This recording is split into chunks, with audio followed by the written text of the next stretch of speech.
Hi friend, today I would like to share with you about a topic of methodology. What is the meaning methodology in research?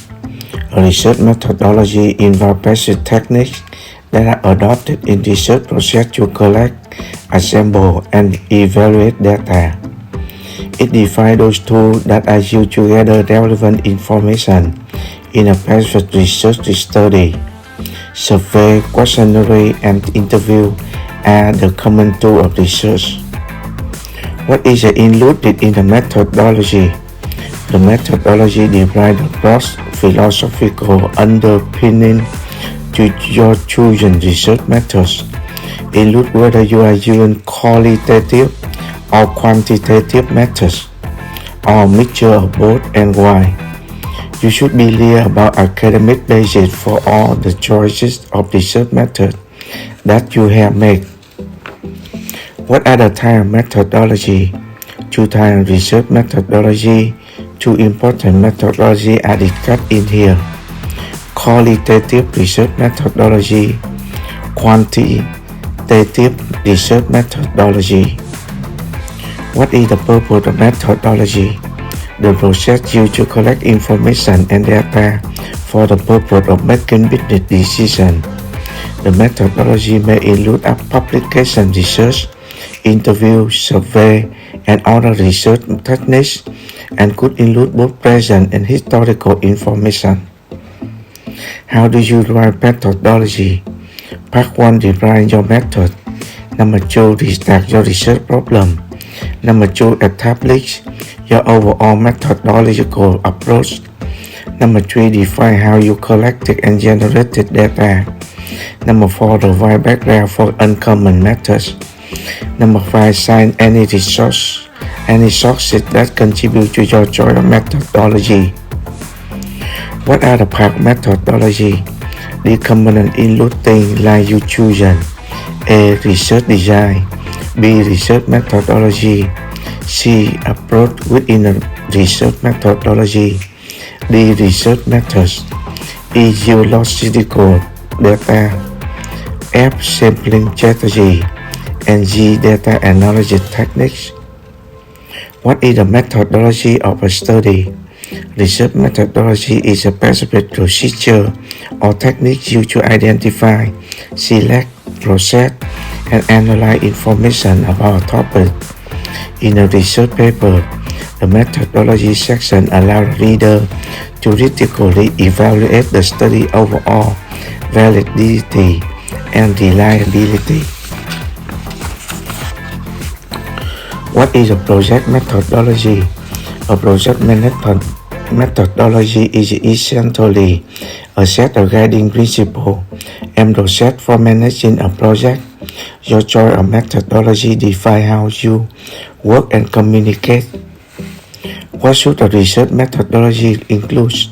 Therefore, no matter what subject area you're working on, your methodology section will include the following. Number 1. A recap of your research question. Number 2. A description of your design or method. Number 3. The background and rationale for your design choice.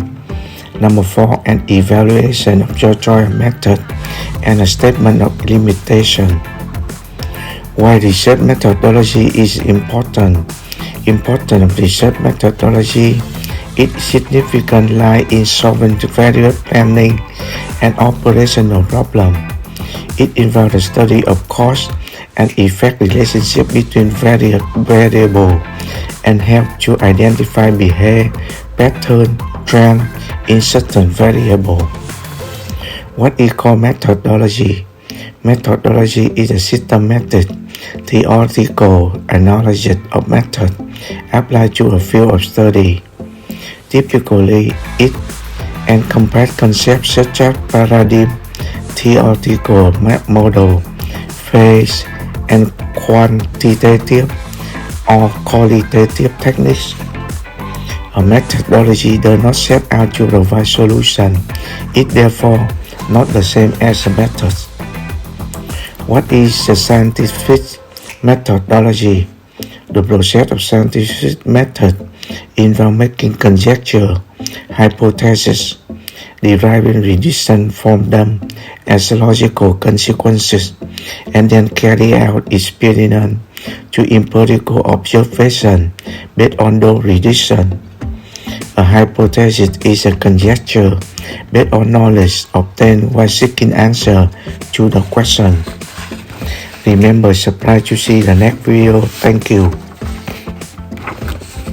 Chào các bạn. Hôm nay tôi muốn chia sẻ với các bạn về một đề tài của phương pháp. Ý nghĩa của phương pháp luận trong nghiên cứu là gì? Một phương pháp nghiên cứu hoặc liên quan đến các kỹ thuật cụ thể được áp dụng trong quá trình nghiên cứu để thu thập, lắp ráp và đánh giá dữ liệu. Nó định nghĩa những công cụ được sử dụng để thu nhập thông tin liên quan trong một nghiên cứu cụ thể. Khảo sát, bằng câu hỏi và phỏng vấn là những công cụ phổ biến của nghiên cứu. Những gì được bao gồm trong một phương pháp? Các phương pháp mô tả các nền tảng triết học rộng đến các phương pháp nghiên cứu của bạn lựa chọn, bao gồm cả cho dù bạn đang sử dụng phương pháp định tính hoặc định lượng, hoặc hỗn hợp của cả hai. Và tại sao? Bạn có thể rõ ràng về cơ sở học tập cho tất cả các lựa chọn phương pháp nghiên cứu mà bạn đã thực hiện. Các loại phương pháp là gì? Hai loại phương pháp nghiên cứu. Hai loại phương pháp quan trọng được thảo luận ở đây: phương pháp nghiên cứu định tính, phương pháp nghiên cứu định lượng. Mục đích của phương pháp là gì? Quá trình được sử dụng để thu thập thông tin và dữ liệu cho mục đích đưa ra quyết định kinh doanh. Các phương pháp có thể bao gồm nghiên cứu xuất bản, các cuộc phỏng vấn, khảo sát về nghiên cứu các kỹ thuật khác, và có thể bao gồm cả hiện tại và thông tin lịch sử.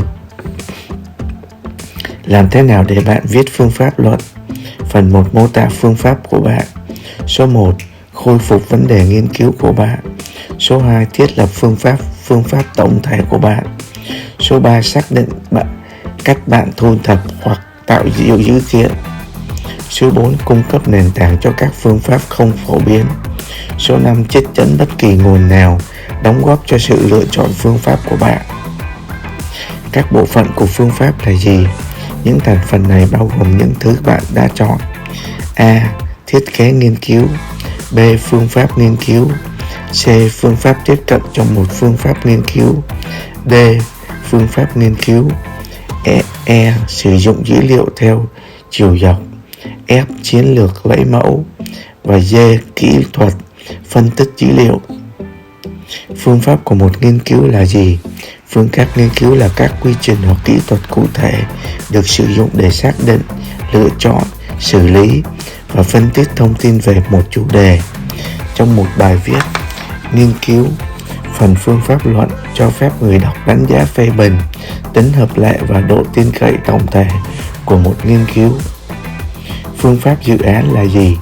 Một phương pháp quản lý dự án về cơ bản là một tập hợp các nguyên tắc và quy trình hướng dẫn để quản lý dự án.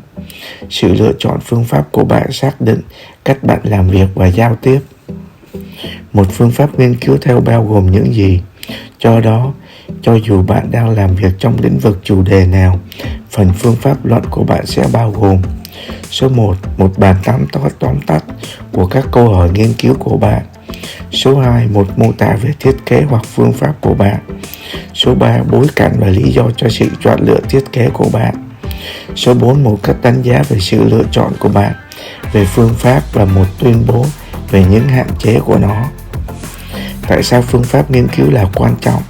Tầm quan trọng của phương pháp nghiên cứu. Tầm quan trọng của nó nằm trong việc giải quyết các vấn đề để lập kế hoạch và hoạt động.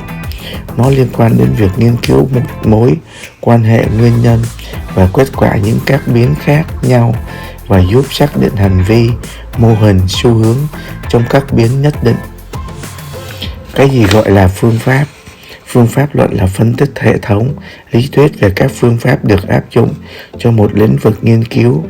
Thông thường nó bao gồm các khái niệm như mô hình lý thuyết, các giai đoạn và các kỹ thuật định lượng hoặc định tính. Do đó một phương pháp không đặt ra để cung cấp giải pháp, vì vậy nó không giống như một phương pháp. Phương pháp khoa học là gì? Quá trình của phương pháp khoa học bao gồm đưa ra các phỏng đoán, giải thuyết, đưa ra dự đoán từ chúng là hậu quả logic, sau đó được thực hiện các kỳ thí nghiệm hoặc quan sát thực nghiệm dựa trên những dự đoán đó. Một giả thuyết là một phỏng đoán dựa trên kiến thức thu được trong khi tìm kiếm câu trả lời cho câu hỏi. Nhớ subscribe để xem video kế tiếp. Cảm ơn.